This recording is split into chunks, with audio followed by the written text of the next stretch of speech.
So welcome to the Northwest Arkansas Commercial Real Estate Meetup. We have this every month. We usually are on the second Tuesday of every month. Next one's going to be August 20th. And we talk about anything commercial related, from lender panels to broker panels to development to anything. So if you have topics you're interested in, we'd love to have you recommend some speakers as well. My name is Missy Liu. I'm the managing partner of Life Mission Capital. We're a real estate investment boutique firm focusing on helping passive investors passively invest in real estate so they can focus on what matters. Most of what we do right now is debt due to so much uncertainties in the real estate economy. And we've been doing this meetup for about coming up 2 years. So thank you for all of the support. So in September we'll be celebrating our 2-year anniversary. So pretty big. That means there is a need, there is a market here, and people want to get into commercial real estate. Thus the topic today is important, where Henry will share his story. So I'm going to pass to my co-host Ryan to talk about himself real quick before we let Mike just do some housekeeping, and then let our sponsors introduce themselves, and then. Yeah, thanks guys for coming. I see some guys from Portsmouth, so I appreciate you guys being here. Like Lisa said, we've been doing the Northwest Arkansas Commercial Real Estate Meetup for almost 2 years now. Huge need in this particular market for the industry that is commercial real estate. I'm with Elevate Commercial Investment Group. We're a multifamily investment company. We operate watercolors here in town, 376 unit apartment complex in Centerton. We buy assets in Dallas, South Dakota, Kansas City, all across the country, business-friendly, landlord-friendly areas. We do that by partnering with investors. We get some of the equity. We give investors a big chunk of the equity as well, where they stay passive with us. We have about 5,000 units under ownership. I'm here locally in Rogers. I live right up the street from here. So excited for you guys to be here. Excited for our awesome speaker today. I'll give him an intro, but before I do, I'd like to give a chance for this month's sponsors. Kyle, if you want to come up here and give a little intro. All right, so my name's Kyle Morgan. I'm with Tenant Insurance Agency. We're the largest and oldest privately held independent agency in the state. After 115 years in downtown Little Rock, we are putting an office in Fayetteville, and so they thought it best to send my beautiful face to come and greet everyone. And I asked them, I was like, what should our sales pitch be? How do I talk to them? And they said it's not so much about who's doing your insurance. Everyone goes about it the same way. And they said it's real estate, it's an effort. It's an effort thing. It's a hardworking thing. And we have 115 years of hard work in the river market. And yeah, so looking forward to bringing that up here. Awesome. Where can people find out more about you, or where can they get in touch with you? I have a stack of business cards. It's actually all that I've brought with me. So there's that. It's got my personal phone number. It's got, you can add me on LinkedIn and Kyle Morgan. And yeah, it's got my email. I'm happy to talk to anybody. Everyone in here's got insurance. So. All right, great. Appreciate it. Thank you. City title? Yes, we do. Hi, I'm Jennifer from City Title with me today. So we are locally owned, independently owned.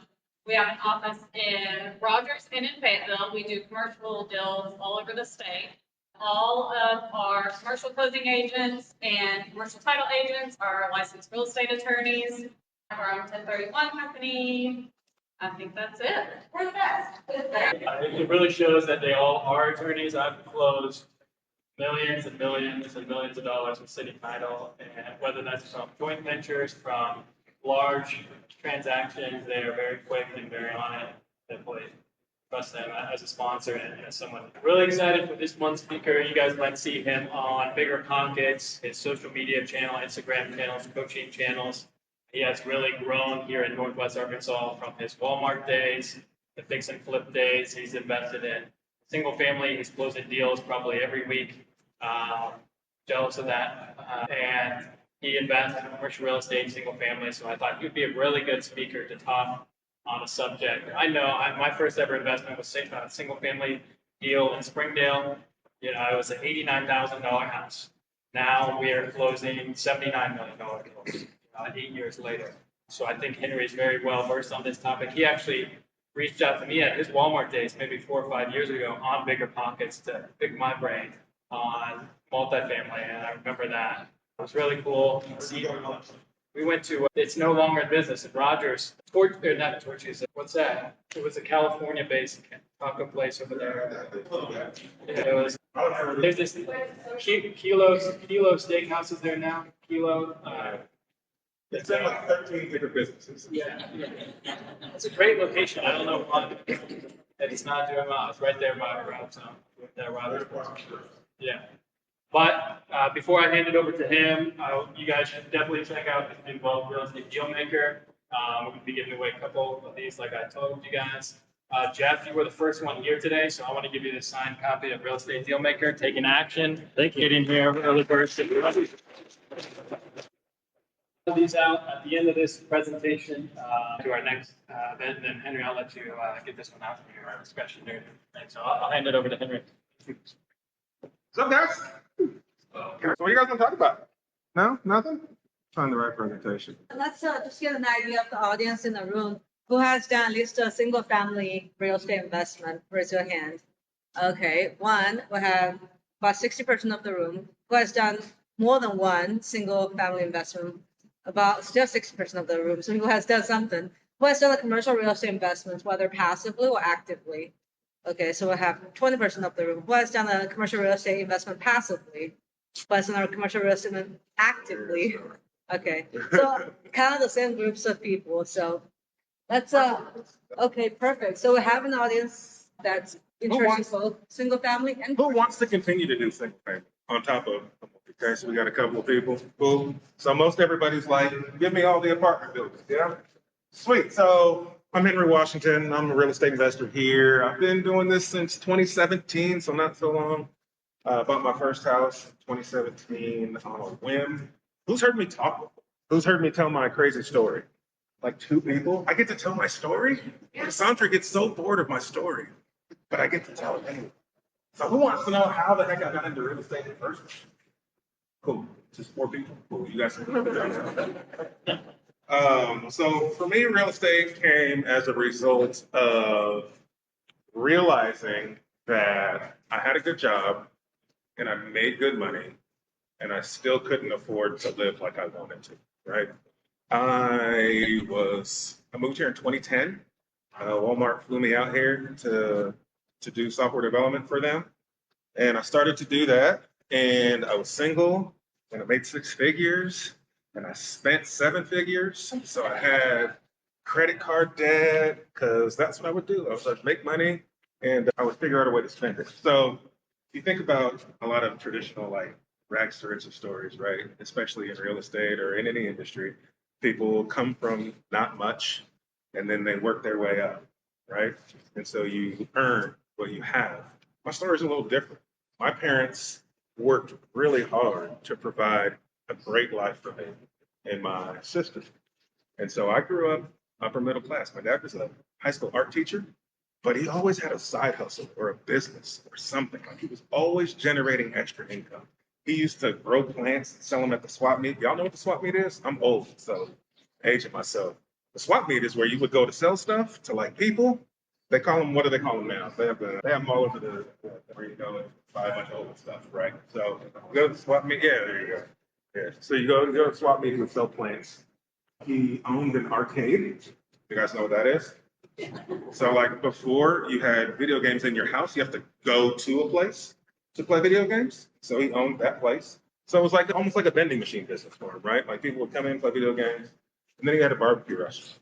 So he was always hustling to have extra income. And that was when on fun vacations that did awesome things. So what that did for me when I got older and started working and making 6 figures is it made me very entitled. I felt like I deserved the same lifestyle that I had growing up without having to do the things that my family had to do in order to afford that lifestyle. And I learned after I got married that life's expensive. So I had to make some changes because I couldn't just continue to overspend and not be able to take care of my family. And so I didn't get that lesson until after I got married and had a panic attack, a legitimate panic attack at 3 a.m. because we tried to buy a house and I couldn't buy the house because I had bad credit. So my wife had to buy the house. So she let me be her roommate, and I thought that was very kind of her. So that's what I did, and then had to figure out a way to make extra money. And so had a panic attack at 3 in the morning because I figured she was going to leave me when she figured out that the math wasn't mathing and I couldn't provide the life that she needed, and my brain took over and freaked out. And that's when I started to Google, how do I make extra money? Because I just figured if you make more money, it solves your problem, right? And that's when I learned about real estate. So I had no intention of getting into real estate prior to that panic attack. I didn't know what real estate investing was, none of it. I didn't care. But as I started to research it, the more and more I researched it, the more I thought how amazing it is. And so I then at 3 in the morning decided, you know what? You know how I'm going to solve my problem of not making enough money, not having any money, and having bad credit? I'm going to buy houses. That's a good way to fix that problem, right? That sounds absurd, but to me, I was comfortable with that decision. It just made sense to me. I saw all these people online who were doing it and thought, they can do it, I can do it too. So I'm gonna go figure out how to buy houses. So the next morning, I woke up, told my wife that I was gonna buy houses and we were gonna be real estate investors. And she was like, yeah, okay, whatever. So then I decided to find people like Brian and like other people around the area who were doing it and go spend as much time around them as I could to figure out how the heck are people doing it. So that's what I did. For the next 60 days, I went to every real estate meetup I could, started telling everybody that I was an investor, even though I'd never bought a property. And I just kind of put it out there. That led me to doing my first deal. And prior to doing that first deal, I didn't really know how to do it. So the story of my first deal was because I was telling everybody I was an investor, I got a phone call from a buddy of mine named Eric. He used to work for Walmart. He's still in this area. He called me. We were at Walmart. We both worked at Walmart in the same building. He calls me and he's like, hey, dude, I heard you're buying houses. And I was like, yep, great. He was like, I need to sell my house. And this is a good friend of mine. Like, I've been to his house. And I was like, okay, what's going on? He was like, well, I don't live there anymore. I moved out, rented it out to a guy from the church, and he was supposed to be able to buy the house. And he was going to buy it by now because I needed the money from selling it to go and buy this property for my church. And now I got to buy this property for my church because the window is closing. And if I don't buy it, then we're going to lose this opportunity. And so I need this money in 30 days. And so I'll sell you my house if you can close on it in 30 days. I sell it to you for $116,000. It's worth like $175,000. It's right there in Centerton, right? So he was like, would you buy it for 116? And I was like, yeah, that's for 116,000. And he was like, okay, cool. Can you close in 30 days? And I was like, yeah, I can close in 30 days. And he was like, cool. What do we do? And I was like, hold on. So I went to my desk and I Googled how to buy a house without a real estate agent. And it said that we needed to sign a contract. And so I had to Google what a real estate contract was. And so I downloaded the contract off the internet and I took it to his desk and he signed this contract that I read over for like 10 seconds, right? So that's how I got my first house on the contract. I then took that contract. We were in the San Juan Development Center, right? So we were like, right, it doesn't exist anymore. We were like, right over here. And so I was like, I need money because I got to close in 30 days.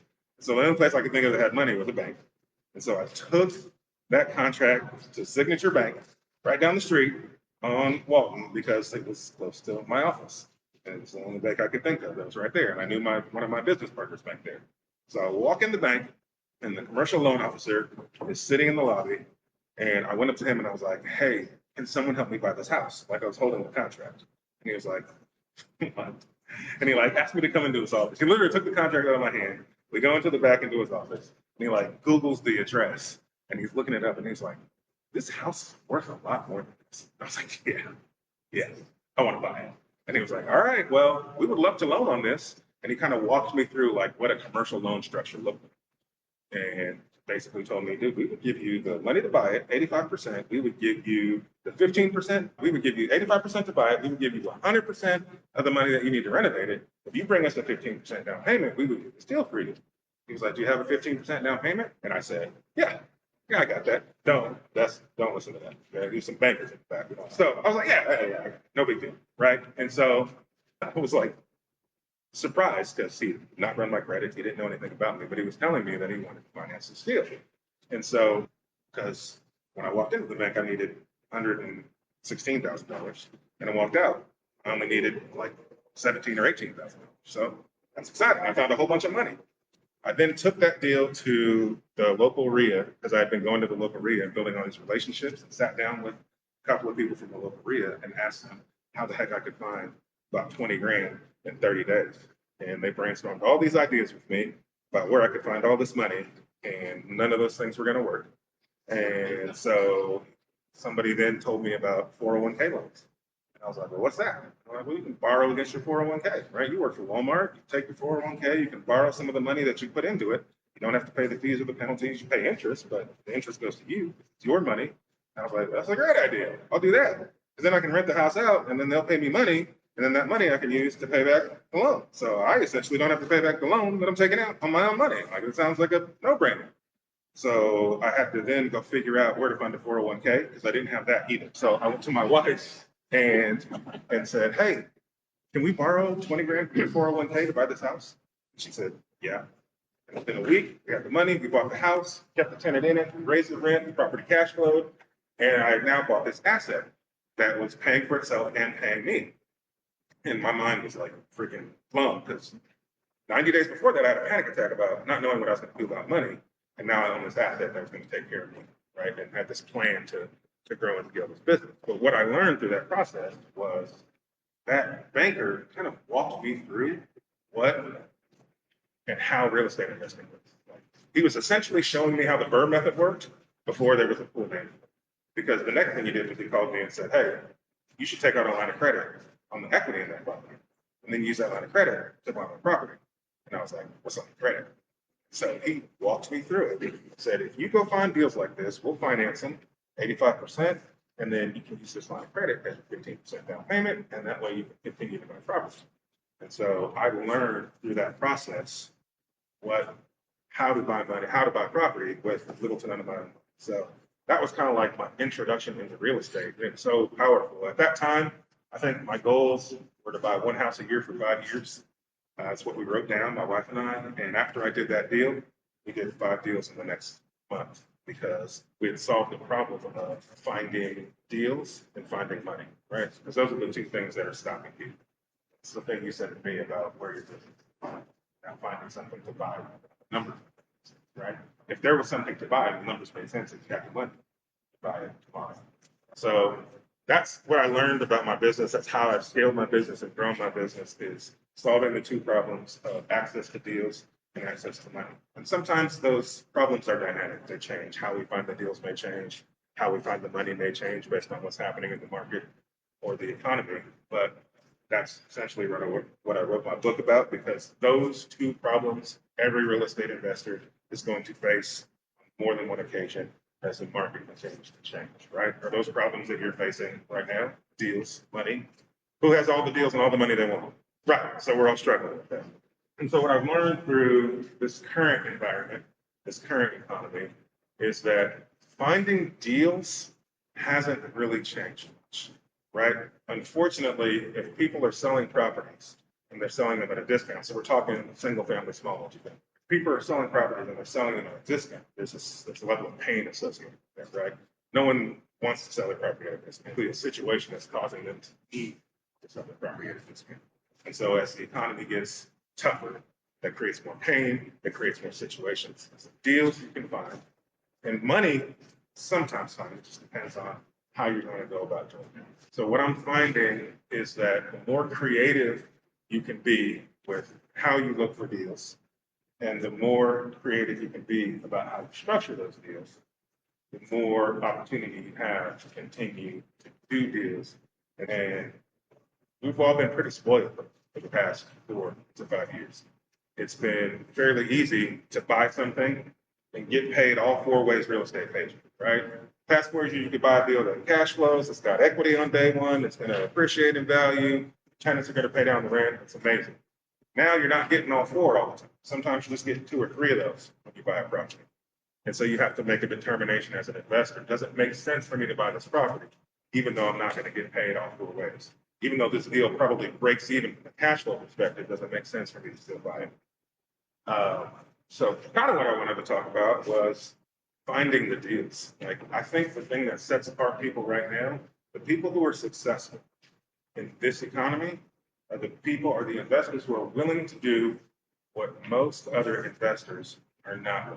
It's the hard work right now, the challenging things, the uncomfortable work right now that where people are finding success. Like all of the normal channels that people would go around to find deals, they're saturated. Why? Look at this room. Everybody knows that. It's not a secret to be a real estate investor. 5 years ago, people would look at you crazy telling you we're going to go buy a multi-million-dollar apartment building in Texas if you live in Northwest Arkansas. And now people are like, yeah, that sounds like a great idea. How do I do that too, right? The COVID sped up the industry in terms of access to information. Before COVID, not everyone was comfortable learning a new skill, nonetheless learning a new skill on one. But 2020 came and we all were forced to do it. And so now everybody's comfortable getting educated by strangers online. So more people have access to the same information that you have access to. So the channels that you're using to find deals, to fund deals, they're crowded, right? Everybody's doing it. So how are you going to set yourself apart in order to continue to be successful? So I wanted to share maybe just a few like easy things that you can do to set yourself apart to find deals. So, and this is commercial or residential. So who wants to share with me maybe some of the ways that you find opportunities to buy? Somebody talk besides me. How do you find deals? Text. So you send text messages out to owners. Okay. How else do you find deals? Do you knock on doors? That's amazing. I don't know. Commercial brokers. Commercial brokers, absolutely. What else? There's only 3 people finding deals. The rest of y'all driving for dollars. You drive for dollars in commercial? Yeah. What else? Okay. Now give me a show of hands. Who here heard something that they had never heard before in terms of finding deals? Which one? Okay, besides follow the infrastructure, I think that's super unique. Other than that one, had you guys all heard of all those methods before? Okay, so we need to start being a little more creative about where we go. Follow the infrastructure is a great one. How do you follow the infrastructure? Let's go down that path. Because I think that's a great idea. So you want to understand where the path of progress is. That's essentially what it's saying, right? Where's the path of progress? And then you need to get ahead of that path of progress so that you can buy property at reasonable prices, right? Once they announce the soccer field and announce the home office, it's not time to go start making offers on those homes across the street from the home office, right? It's too late. They already know, right? So how do you get ahead of the path? How do you do that? City planner, great. Bonds get approved to build the infrastructure. Absolutely. Okay. So let's think for a little bit. You want to be creative about where you're going to buy property and what you're going to buy property for. You know that there are things coming to Northwest Arkansas. If you wanted to know tomorrow what's happening in Northwest Arkansas 5 years from now, what would you do? I'd calculate the cost of not knowing. If it was compelling, I'd go find out. Okay. You know what I'd do? I'd go get around the people who know. And so all of you are investing or want to invest in Northwest Arkansas. How many of you are members of the Chamber of Commerce? You'd all be members of the Chamber. Chamber of Commerce, you need to be members of. Rotary clubs, you need to be members. There's all kinds of clubs. Kiwanis Club, Rotary Club, Chamber of Commerce, all these local city organizations have all of this information. Go join these organizations because now you start to understand what's coming. They share that information and you get to have access to those relationships, right? So finding path of progress, join the organizations who know that, you'll start to understand that information. And then think about what do people need when they're going to start to build? What do they need? If you were going to build something, what do you need? You need stuff to build it with, right? So one of the things that you could do is think about, so when you think of the path of progress, and I prepared kind of this, so it's all the time. But when you think of the path of progress, what's at the path? When you think of really cool areas, what's there, right? There's certain stores that you see that you like, right? So think about one of the things that we've done, I've talked to my students about, is especially if you're going to invest out of state. Now, Northwest Arkansas is a little different, but especially if you're going to invest out of state. You think about, I want to go where things are coming. Well, every time I go to a cool area, there's always a Chick-fil-A, there's a Target, right? There's certain stores that you continue to see. And so you can learn about, and there's typically always a Home Depot or a Lowe's, right? Because as people start to build infrastructure, you need supplies. And so a lot of these new Lowe's and Home Depot stores, they get tax breaks for coming and opening stores in areas without progress. And they'll tell you exactly where they're going to go build Lowe's or Home Depots. So you can go and find out who the parent companies are that own these companies, and you can buy a share, just one share, right? Just go buy one share. But what do you get when you own a share of a company? You get attendance to shareholders meetings, and they mail you shareholders packets. What's in those shareholders packets? Exactly where they plan to grow and when they plan to grow. So you can learn all about where the path of progress is in an area by buying a share of a company like Home Depot or Lowe's or Chick-fil-A or any of these other places. And you can learn great things. So that's one great way to start being able to go buy property or learn where good deals are. Another thing you can do to look for good deals, again, think about what you're trying to do. So commercial real estate, what's happening in commercial real estate right now? What's happening with loans in commercial real estate? Coming due. People who underwrote those apartment buildings at 2.5% and 3% interest rates now have to refinance at 8.5%, 9%. Those deals might not make sense. And not everybody who syndicated apartment buildings in 2020 and 2021 were as smart and savvy as Brian Wagers. So they may not be able to refinance it. Who do you think knows that they're going to have some loans coming back? The bankers. So what should you be doing if you want to get those deals? You should be hanging out with bankers all the time. They need to know who you are, what you do, how you do it, and how you're going to be different than the other people that they may have lent you that they're struggling with. Because when and if those loans come back, you want them to be like, well, let's call Henry and see if Henry will take this deal, right? You want to be able to call them and say, hey, I'm in the market. I've got XYZ capital I need to deploy. I need a deal. Do you have anything you think that might be coming back? Can I reach out to those people right now before that happens? And maybe we can make something happen, right? Get super creative. We know, everybody knows that these notes are coming due, so go get ahead of that. Go talk to those banks, build the relationships, and see if there's some way that you can start to take over some of those deals. And that way you can get some deals coming into your pipeline that didn't go to the market where the commercial broker has it, and now he's shopping it out to everybody. Tracking? Make sense? Let's see. What else would I do? We were talking earlier about probate attorneys, right? So think about what a probate attorney does. So if someone passes away, right, a family then has to go through probate, that property goes over to somebody else, something has to happen with that house. What probate attorneys aren't is a full service business, right? But what that family needs is multiple services. And so you as an investor have a network of services that a probate attorney can use to service his clients. And so you can go build relationships with probate attorneys and say, hey, if you have families come in and they need to sell a house and you don't have agent relationships, allow me to connect you with my trusted agents that I have a relationship with that'll take care of these people, right? I won't make any money if they list with my agent, but I want to be able to offer that to you so you can offer it to them. I have arrangements with moving companies. I have discount codes that they can use. They can get a discount. And I would be glad to pass my discount on to this family so that they can get movers to help clean out the house so that they can get their house. If the house is in great shape, let's connect it with this agent. Let's get it sold on the market. Again, I make no money when I do that. Let's build a relationship. But in any situation, if they don't need to sell it on the market, if the house is too distressed, I'd be happy to make it, right? Are you going to get every deal that comes across your probate attorney's desk? But you'll be able to help people throughout the process. And the more you help people without income coming in, the more trust is going to be built, and the more they're going to want to bring those deals to you when the opportunity comes. If you walk in the door and say, hey, if you got people that somebody passed away and they need to sell a house, I'll buy it, right? Nobody's going to want to work with you. But you've got to be able to show them that you want to service and help the people, regardless of if you make money, start to build that deal flow. Just from talking to probate. Sound unique? Easy to do? Maybe a little uncomfortable to do it. All right. All right. One more? We done? One more? All right. What else would I do? I would talk to title companies. Title companies are literally around real estate transactions closing every single day, all day long. Deals closing.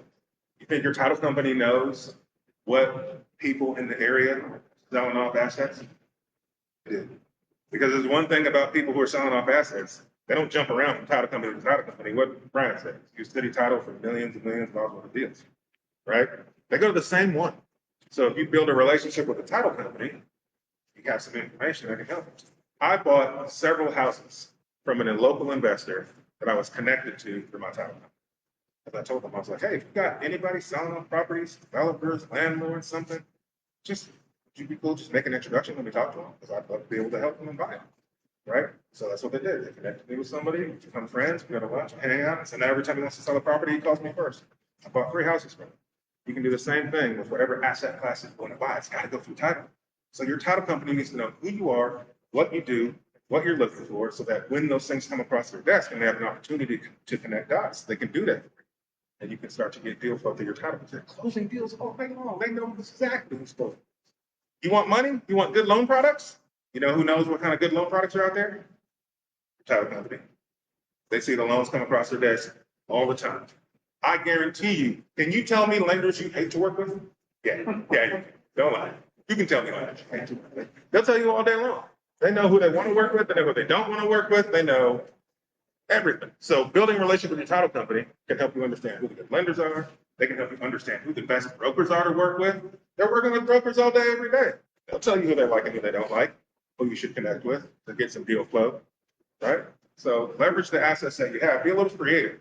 The normal paths, everybody's using. You got to be a little more creative. Sense? So I've got about 130 doors. I have a commercial office complex over off of Walnut, so across the street from Hobby Lobby. I own that office complex. So we've owned that for about 2-3 years now. And then Cambridge Crossing. And then I had a storage facility that I bought in Siloam Springs in 2020. And then I sold it in 2020. And it is the biggest regret of my life. Wish I'd have kept it. So I've done a couple of commercial deals. My largest residential building is an 8-unit building. I had a 12-unit building down in Van Buren, so I haven't done a ton of large scale multifamily and commercial, but I have an office complex. Done the storage deals. I like commercial from the perspective of we've been converting the tenants in our commercial office building to triple net leases as the rents have come due. And so we bought it at a discount because the income it was producing wasn't great. So we were able to get it, I think we paid like $975 or $950, but it's probably valued somewhere closer to like 1.1 or 1.2 right now. Because as people are coming due, we're actually keeping the rents closer to market. And we are putting them on triple net leases, which is amazing because you don't get that in residential. I wish you did. I wish somebody would pay my taxes and insurance and maintenance and not call me. So that's definitely one of the best benefits of commercial is you can get triple net leases. So we've been doing that with some of the tenants as they come due. I think we have 1 vacancy right now in that building. But so yes, I do have a commercial building, but you know, despite residential real estate's flaws, it's still my favorite. Yeah. Here's my take on strategies, right? So if you think about real estate investing, what's amazing about it is it all makes you money, right? Some of it will make you more money in a shorter period of time, with less effort. Some of it will make you less money in that same time, right? But at the end of the day, it can all be very profitable. What I tell people when you're picking a strategy and you're trying to grow and scale, it's about what is going to help you hit your financial goals. That's the first thing you need to look at, right? All of you need to know what you're trying to achieve financially. Maybe it's an amount of cash flow, maybe it's an amount of appreciation, right? Whatever that goal is, you need to know what that is in your head so that as you're selecting a strategy, you can select one that's going to help you get to that goal sooner rather than later. And the second lens you need to look through is, the second lens that I look through is it going to give me the warm fuzzies, right?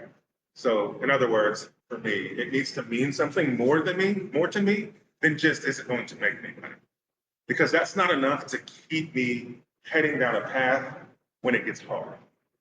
Because when it gets there, this is going to be hard. Like everybody's getting punched in the teeth, right? Like on some level. And there's got to be some reason for you to continue down that path. Everybody's different. Everybody is wired different with what makes them feel good about what they're doing. And so for me, I like single and small multifamily because I'm a people first investor. I feel more connected to the people in the assets that I'm buying. That's why I invest in it. I know it doesn't make me as much money. I know it doesn't make me as much money as fast as commercial, but I don't resonate with it. So I don't do it. I'm not just chasing the dollar. I do what makes me feel good and what's going to help me hit my financial goals. And so I tell you to do the same thing because it's going to get hard. And if you're just doing it because it's going to make you money, you're going to look up one day and be like, this ain't that cool. Like, I'm not. This is hard. But if you're doing it because it's going to make you money and it's going to provide some sort of warm fuzzy for you, some sort of purpose for you, then you'll continue down that path. It's bigger than just you, right? And maybe that is, this Ryan's got syndications, right? He can't just decide he wants to quit. People are counting, right? So you have to find that thing that's bigger than you that's going to keep you going down that path. So I tie those two things together. Maybe it's commercial, maybe it's not. So as I'm growing and scaling, I do want to grow and scale. I don't want to do it with large scale multifamily. And so I'm going to do it in another, I'm looking to solve a different problem and do. So the best way to find money is to get really good at finding things. I think a lot of the times people jump on an opportunity because they think it's a good deal, and then they try to start raising money and they can't get people to throw money at your deal. That means your deal's probably crap, right?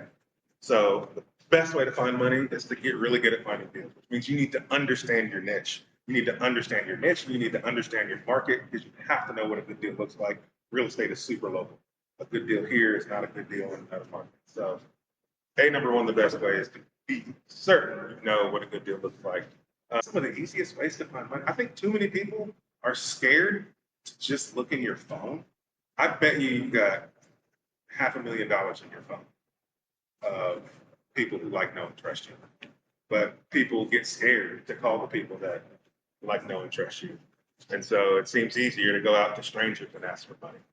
But you can raise a lot of money with your inner circle, right? So I think in the book I talk about the 3 tiers of private money. The number 1 tier of private money is the people who like, know, and trust you. They're going to give you money and they care less about your deal. They're going to give you money because they're like you. We've all got money in our phone. Have you tapped into it? People see it as begging for money, so they don't want to do it. And then there's some fear involved with what if I fail, right? I don't want to hurt people around me. Well, if you're planning to fail, you don't need to be doing this in the first place. So you got a lot of money in your phone. And you think about what you're going to do. If you know you're going to do a deal, so some of you are certain, right? I'm going to do a deal. I'm going to build wealth in real estate. If you know you're going to do a deal, especially a commercial deal, I'd assume most of you aren't going to pay cash for that asset, which means you're going to go get a loan. And if you're going to go get a loan, that means you're going to pay some institution interest. I would much rather pay that interest to people who like, know, and trust me than to pay that interest to somebody who doesn't really care about it. So that's how I pitch it when I'm going to talk to people in my phone book. I say, look, this is what I'm buying. This is the return on the investment. Here's my track record of what I've done before.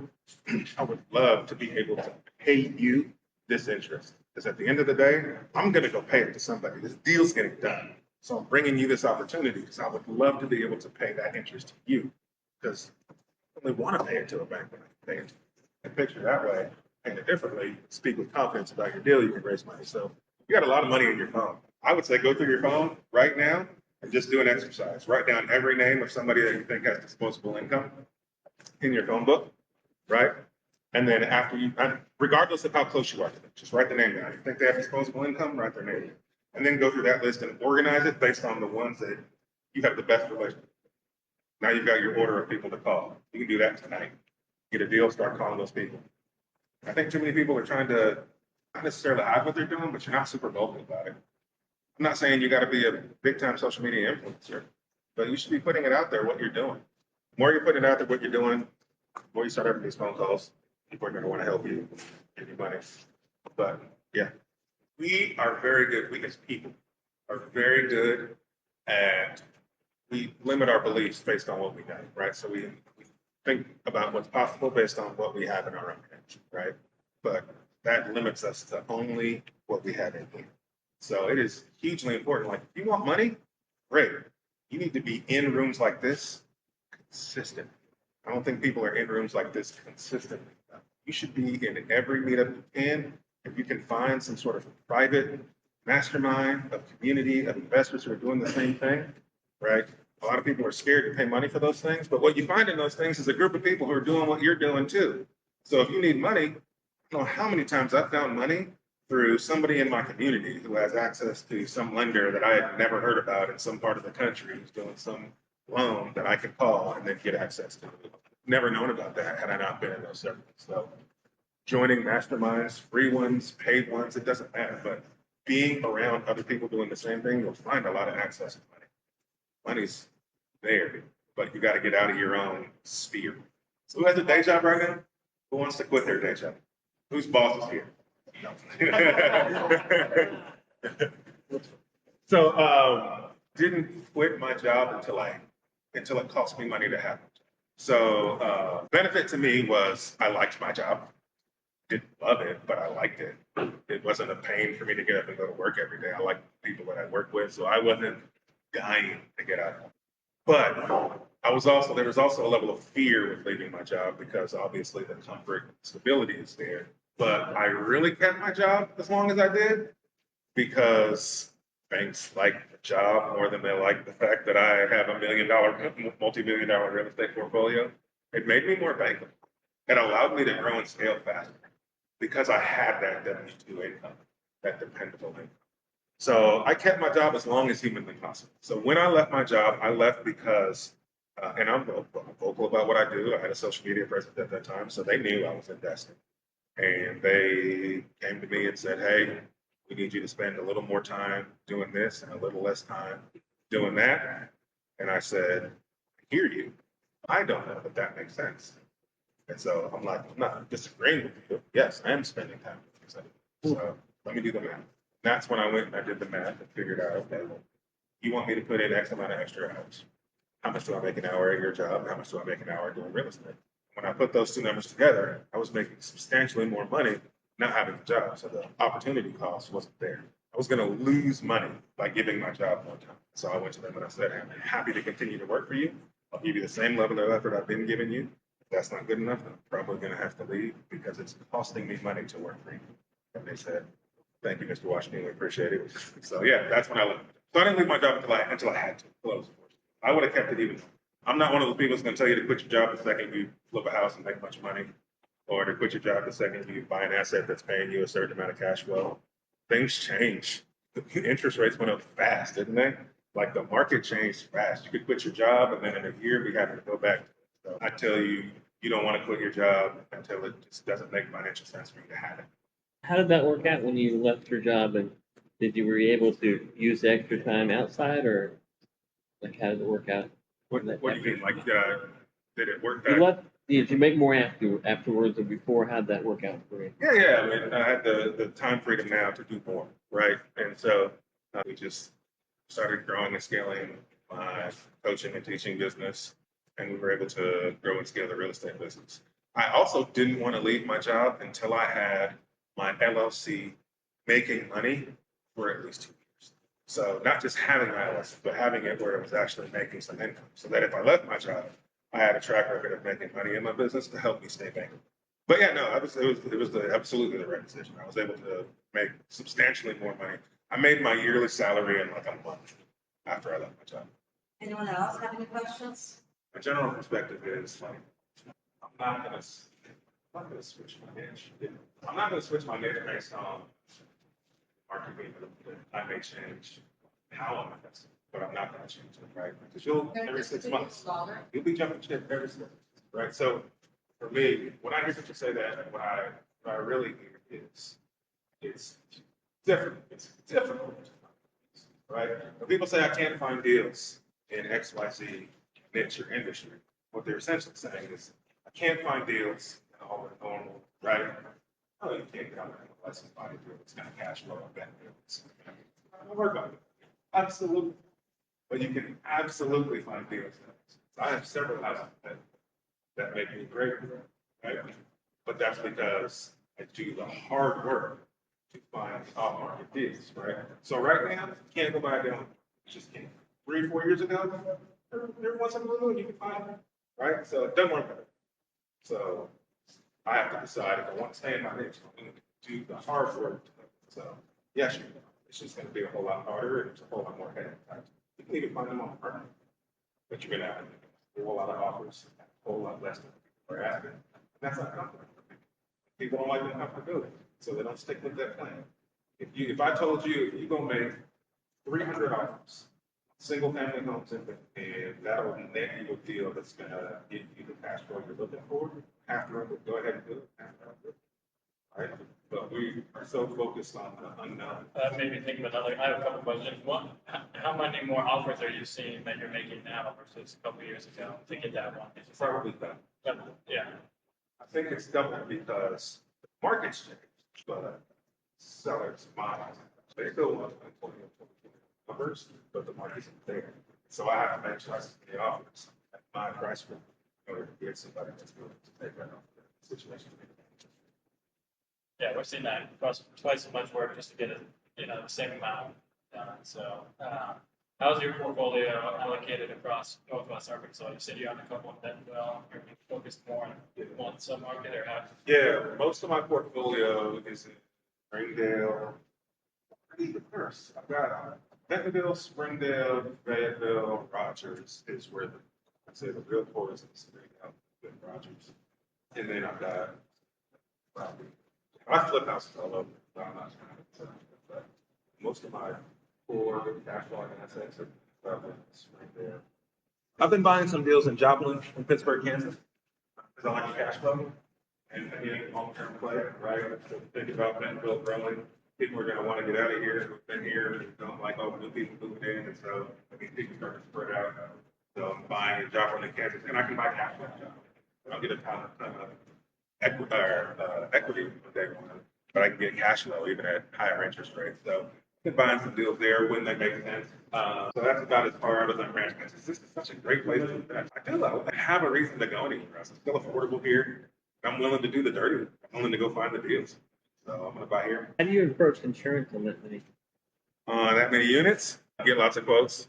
I work with an insurance brokerage right now. They kind of just finance everything or insure everything. There's some things they don't insure, but I do need a quote on a 4-unit in Charleston.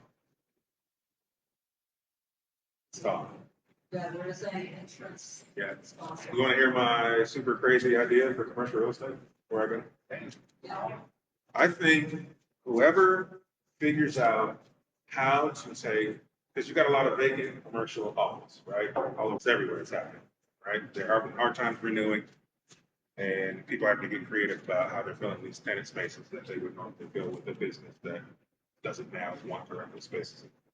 So we have vacancies in commercial office, and we have an affordable housing problem. Whoever figures out how to convert commercial office to affordable housing, it's going to make a lot. It's going to take a big effort because you got to have the city on board because they got to get you the zoning that you need to be able to do it. You got to have developers who are willing to build not sexy things, right? Because affordable is not sexy. And you got to have the government willing to give incentives to builders so that they can build these things and actually turn a profit. But whoever's willing to go and do that dirty work, a lot of money. Yeah, there. Yeah. Yeah. I was just want to add on to that real quick. It was about a month or two ago, we had Mervyn Jabaraj from the University of Arkansas, the leading person on the Skyline report. He talked about office vacancies. So for what Henry mentioned is absolutely true, but you have to go probably outside of the market because our office vacancy is actually relatively low. So we don't really have a lot of those potentials compared to other markets. But if you're willing to do other markets, it's great. Biggest mistake that I made. Here, I'll just tell you what I did and I'll tell you what. So I don't know commercial as well as I know single family. I knew that going in. So the 2 commercial deals that I did, I had partners with. And the partners that I chose to do those commercial deals with are people who solely do those asset classes, okay? Because I didn't want to make the mistakes. And I knew I didn't understand that asset class, but I knew I wanted to learn about that asset class. So if I'm going to take on something outside of my bread and butter, what Brian says, right? Like you got to stick to your lane. So I stick to my lane. You can send me a new fancy smancy deal in some other niche, and it's not going to make me go squirrel. Unless there's a partnership opportunity with somebody that I trust who specializes in that niche, or it's so cheap that I can't lose.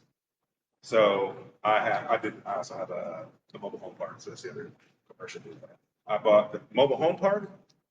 I had a partner on it, but he didn't do mobile homes either. The only reason I bought the mobile home park is because I wanted to learn mobile home parks, and I got it for $100,000 owner finance at 3%. Like I can't not buy that.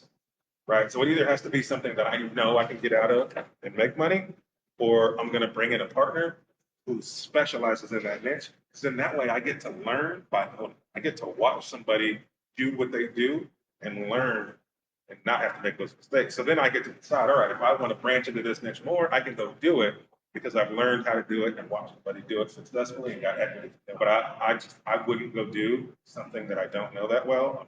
So that's, I think, what I'm guilty of this as well. I think what we don't do for those of us who have an existing portfolio, this is strictly, have an existing portfolio. It's easier now, a lot of the times, to take a look at your existing portfolio and figure out if you inject capital into your existing portfolio, can you get a higher cash on cash return than you could if you go buy something new, right? If you go buy something new and you're looking for an 8 to 10% cash on cash return, that's cool, but you take on a host of new problems, right? You've got new doors, new things to manage, new maintenance. But I know a lot of people, like myself included, so we turned one of our Airbnbs into a midterm rental. Wanted to try midterm rental. I wanted to see if it was going to be more lucrative, and it has been. And so that you can go and spend $10,000 to furnish a place and put it as a midterm rental. And if that's going to produce, and if it takes you from $1,500 to $1,800 a month in rent to $3,500 to $4,000 a month as a midterm rental, well, you've got a higher cash on cash return than if when you bought something new. So I'm not saying everybody here can go turn their property into midterm rentals. I'm saying think about your portfolio. This is the time when you might want to do that project where you renovate this part of your building to add this extra space, where you add this additional kitchen or bathroom, whatever it is, to get more rent. Because a lot of the times with the interest rates being where they are, you can get a higher return in your current asset by improving it now, and you can wait until you have a more opportune deal that fits in this market. But you can get higher returns with it in your current market. Well, hopefully that was helpful. Awesome. If not, too bad. We're stuck. Awesome. Thank you so much for speaking. Renovation properties. Walmart has basically demanded quite a few of their corporate associates relocate to Northwest Arkansas, right? I heard the stats is like 1,000 families moving here this year or by October. So just imagine, you're talking about multi-six-figure earners from a family income standpoint. They may not want to stay in an outdated place, right? They may want to do the income rental, even though we're commercial real estate, but I believe you. Yeah, give away this book. I'm going to give away one, and then I've got at least 4 more. If somebody wants to buy them, we can buy those. And if I run out, then I'll just give you a link and you can go buy them. Thank you, Henry. And no, he didn't talk about it, but if you're interested, Oh, yeah. I have a program where I teach people how to invest in real estate. You can come scan one of these QR codes, and I've got a couple of students here. Who's one of my students here? I know Hi is one of my students and Donnell in the back, so they can tell you how I help them and do that stuff. But if you want to work with me more, you can come talk to me about it. Thank you, Henry. Real quick before I let you guys go, next month, we're going to do a commercial broker panel. So we're going to have some of the top commercial brokers in Northwest Arkansas. We're going to have a panel. We'll be back here. It's supposed to be up here, but there we go. The QR code too should show up.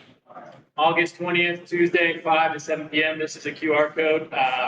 First one to sign up will get a copy of this other book that's here. So thanks again for coming. See you guys next month.